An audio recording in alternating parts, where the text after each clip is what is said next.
Chapter 3. Woe to the bloody city, it is all full of lies and robbery, the prey departeth not.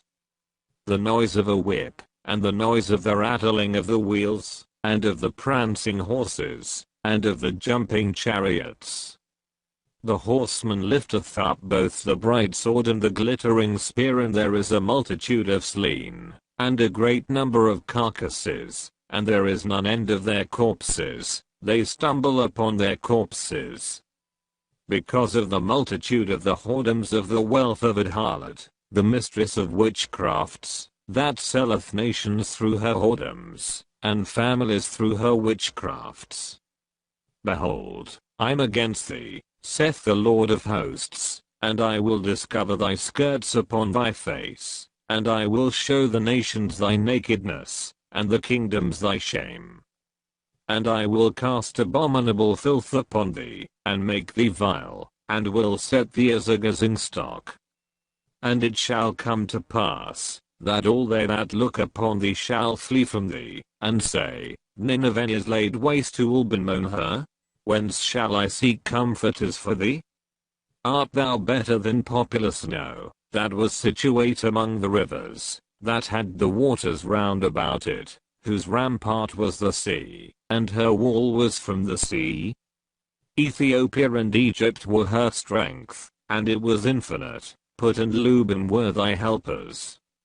Yet was she carried away, she went into captivity, her young children also were dashed in pieces at the top of all the streets, and they cast lots for her honorable men, and all her great men were bound in chains. Thou also shalt be drunk, and thou shalt be hid, thou also shalt seek strength, because of the enemy.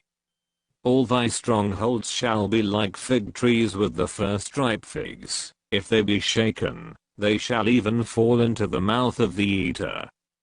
Behold, thy people in the midst of thee are women, the gates of thy land shall be set wide open, and to thine enemies the fire shall devour thy bars.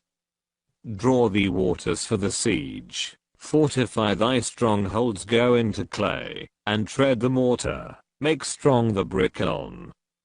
There shall the fire devour thee, the sword shall cut thee off, it shall eat thee up like the cankerworm. Make thyself many as the cankerworm, make thyself many as the locusts. Thou hast multiplied thy merchants above the stars of heaven, the cankerworm spoileth, and fleeth away. Thy crowned are as the locusts, and thy captains as the great grasshoppers, which camp in the hedges in the cold day, but when the sun ariseth they flee away, and their place is not known where they are.